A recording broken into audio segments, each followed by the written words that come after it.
सुप्रभात बच्चों।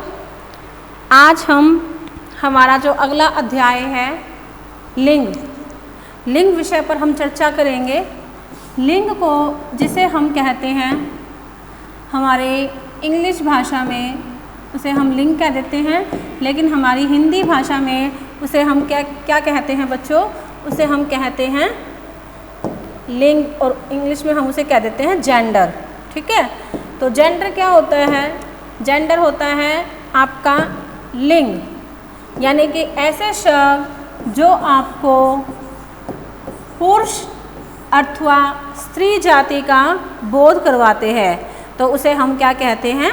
लिंग। लिंग का अर्थ होता है पहचान, जो आपको पहचान करवाएंगे किसकी? पुरुष जाति की अथवा स्त्री जाति की। अब जैसे मैं यहाँ कुछ शब्द लिख रही हूँ,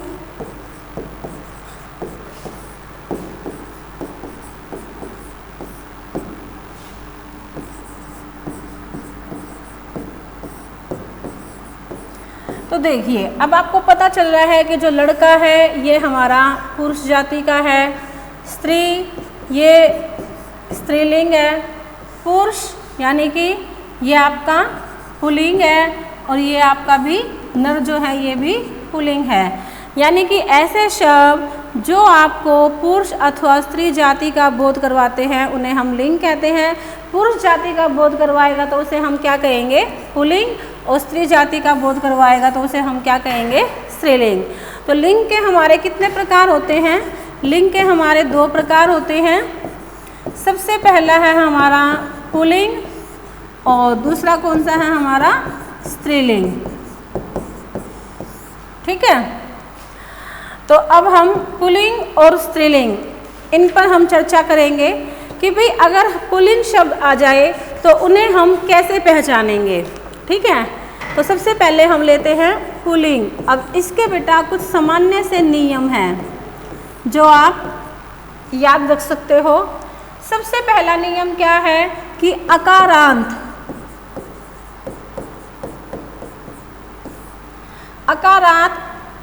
तत्सम संज्ञाएं। अब सबसे पहले आपको ये पता होना चाहिए कि अकारांत होता क्या है। ठीक है, जिनके अंत में ए आ जाता है उन्हें हम अकारांत कहते हैं। जैसे आपका आ जाएगा मस्तक, वन, शिखर, यानी कि ऐसे शब्द जिनके अंत में ए आता है उन्हें हम अकारांत कहते हैं, और ये प्रायः पुल्लिंग होते हैं। दूसरा होता है आकारांत, यानी कि जिनके अंत में आ जाए, जिनके अंत में आ की आवाज़ आए तो वो भी क्या होती है? वो आपकी पुल्लिंग ही होती हैं। जैसे आपका कपड़ा, गन्ना, ठीक है, पटाखा। तो जिन शब्दों के अंत में आ की ध्वनि आती है उन्हें भी हम क्या कहते हैं? उन्हें भी हम पुल्लिंग ही कहते हैं। वो आपके हमेशा क्या कहलाएंगे? वो पुल्लिंग कहलाएंगे। तीसरा है जिन शब्दों के अंत में तो, आव और पन ये शब्द आ जाए उन्हें भी हम क्या कहेंगे? पुल्लिंग ही कहेंगे। जैसे ममतो, बचपन। ठीक है, चौथा है महीनों और दिनों के नाम। ये भी आपके क्या कहलाएंगे?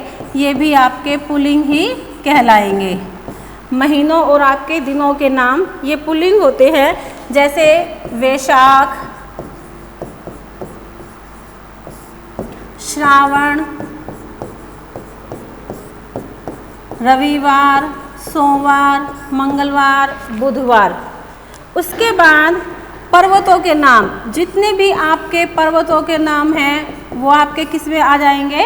ये भी आपके पुल्लिंग में ही आएंगे। जैसे हिमालय पर्वत, उसके बाद है अरावली पर्वत। ठीक है, उसके बाद समय विभाग के नाम, समय विभाग।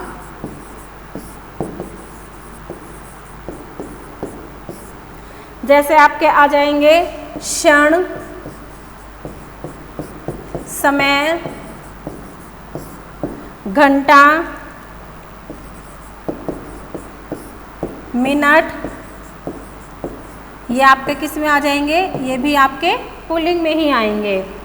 उसके बाद है आपके ग्रहों के नाम, ग्रह, ठीक है। जैसे आपके ये आ जाएंगे सूर्य, चंद्रमा, शनि। लेकिन बच्चों आप यहाँ पर ध्यान रखना कि अगर पृथ्वी आ जाए तो पृथ्वी आपका स्त्रीलिंग माना जाएगा, ये अपवाद है।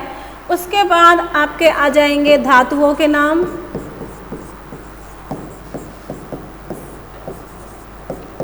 धातुओं के नाम जितनी भी आपकी धातुएं हैं, सोना, तांबा, पीतल। जैसे आपका ये ग्रहों में पृथ्वी अपवाद था तो ऐसे ही इसमें आपका चांदी अपवाद आ जाएगा। चांदी आपका किस में आएगा, ये स्त्रीलिंग में काउंट हो जाएगा, ठीक है। ऐसे ही आपके जो शरीर के अंगों के नाम हैं, ठीक है, शरीर के अंगों के नाम,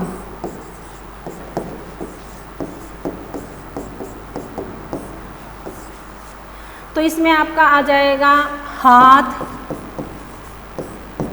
पैर, माथा, अंगूठा, ये आपके सारे किस में आ जाएंगे, ये आपके पुल्लिंग में काउंट होंगे। लेकिन अगर आपके ये आ जाए उंगली, त्वचा, हथेली, आँख, ये शब्द आपके किस में काउंट हो जाएंगे, ये आपके स्त्रीलिंग में काउंट होंगे। आपके वर्णमाला के जो अक्षर हैं ये भी आपके पुल्लिंग में काउंट होंगे, वर्णमाला के अक्षर, ठीक है। लेकिन अब इसमें भी अपवाद है आपका, जिसमें ई या ई आ जाए वो आपका किस में आ जाएगा, ये आपका स्त्रीलिंग में होगा, ठीक है, ये आपका स्त्रीलिंग माना जाएगा। तो ये थे आपके पुल्लिंग शब्दों की पहचान करने के नियम कि भाई आप कैसे पहचानेंगे कि ये पुल्लिंग है। उसके बाद है हमारा स्त्रीलिंग। अब हमें पहचान करनी है स्त्रीलिंग शब्दों की। अब उसके क्या क्या नियम हैं वो आप देखिए। जैसे हमने कहा था पुल्लिंग में कि अकारांत और आकारांत वो पुल्लिंग में होते हैं, ऐसे ही हमारे जो इकारांत होते हैं, इकारांत, अब मुझे ये बताने की आवश्यकता नहीं है कि इकारांत कौन से होते हैं। जिन शब्दों के अंत में ई की आवाज़ आए उन्हें हम क्या कहेंगे, स्त्रीलिंग। जैसे हानि, शांति, समिति, जिन शब्दों के अंत में ई की आवाज़ आ रही है। दूसरा है आकारांत, आकारांत, ये शब्द आ जाए जैसे परीक्षा। उसके बाद है कृपा,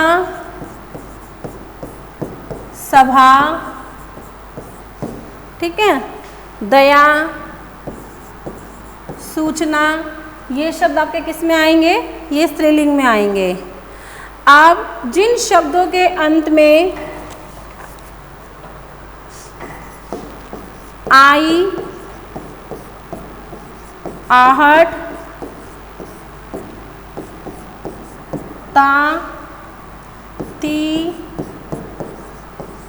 इया, ये प्रत्यय लगे होते हैं उन्हें हम क्या कहते हैं, स्त्रीलिंग कहते हैं।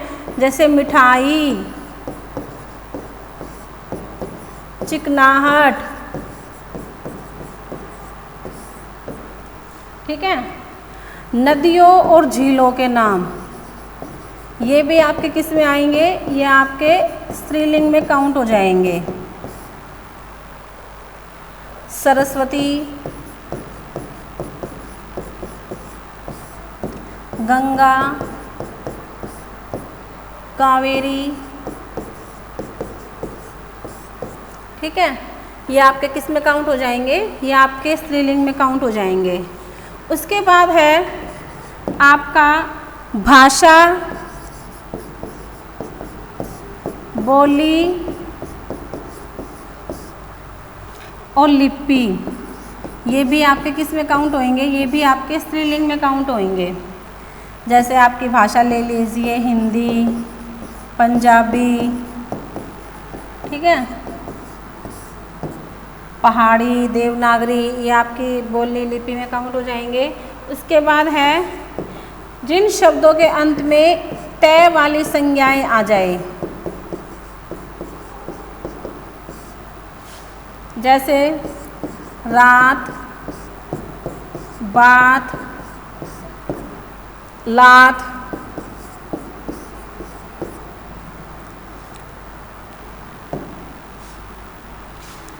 अरबी और फारसी के वे शब्द जिनके अंत में शय, आ या है प्रत्यय होता है, ध्यान रखिए, प्रत्यय होता है, उन्हें हम कहते हैं स्त्रीलिंग।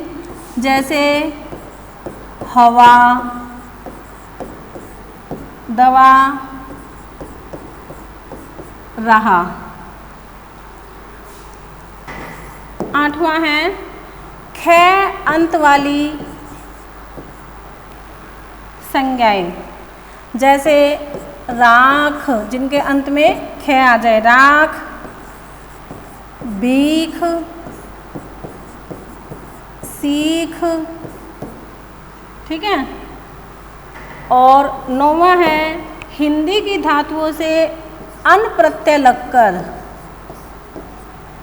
जो संज्ञाएं स्त्रीलिंग बनती है, जैसे पहचान, लगन, उलझन। तो इनके अंत में क्या लगा हुआ है? अब इनके अंत में अन प्रत्यय लगा हुआ है। और संस्कृत के अनेक पुल्लिंग और नपुंसक लिंग शब्द हिंदी में स्त्रीलिंग होते हैं, जैसे वायु, अग्नि, देह, गंध, मृत्यु, ये शब्द। ठीक है बच्चों, अगर आपको फिर भी पता नहीं चलता कि भाई ये पुल्लिंग है या स्त्रीलिंग है, तो आप उसका वाक्य बनाकर देख सकते हैं। ठीक है, वाक्य बनाने के बाद आपको पता चल जाएगा कि भाई ये पुल्लिंग है या स्त्रीलिंग है। अब कुछ शब्दों का जो प्रयोग होता है वो हमेशा सदैव पुल्लिंग रूप में ही होता है, पुल्लिंग रूप में ही, जो हमेशा ही पुल्लिंग में आते हैं।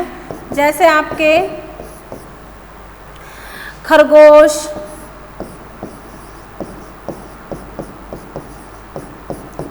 कछुआ, ठीक है, और पक्षी, पशु, ये शब्द आपके हमेशा पुल्लिंग में ही काउंट होंगे। अगर आपको इन शब्दों के वो स्त्रीलिंग बनाना है तो आप इनके आगे कौन सा शब्द लगा देंगे? मादा। ठीक है, मादा खरगोश, मादा कछुआ, ठीक है। और अगर पुल्लिंग बनाने हैं तो क्या लगा देंगे? नर शब्द। कुछ शब्दों का प्रयोग हमेशा स्त्रीलिंग में ही होता है, जो हमेशा स्त्रीलिंग में ही काउंट होते हैं, जैसे मकड़ी, ठीक है, मक्खी, तितली, कोयल। तो इनके ऊपर भी वही नियम है, अगर आपको पुल्लिंग बनाना है तो आप नर शब्द लगा दीजिए, अगर आपको स्त्रीलिंग बनाना है तो आप मादा शब्द लगा दीजिए। अब अंग्रेजी भाषा के कुछ शब्द हमारे हिंदी में भी आ गए हैं, जो पुल्लिंग और स्त्रीलिंग दोनों में ही प्रयोग किए जाते हैं। जैसे आपका वकील, प्रिंसिपल,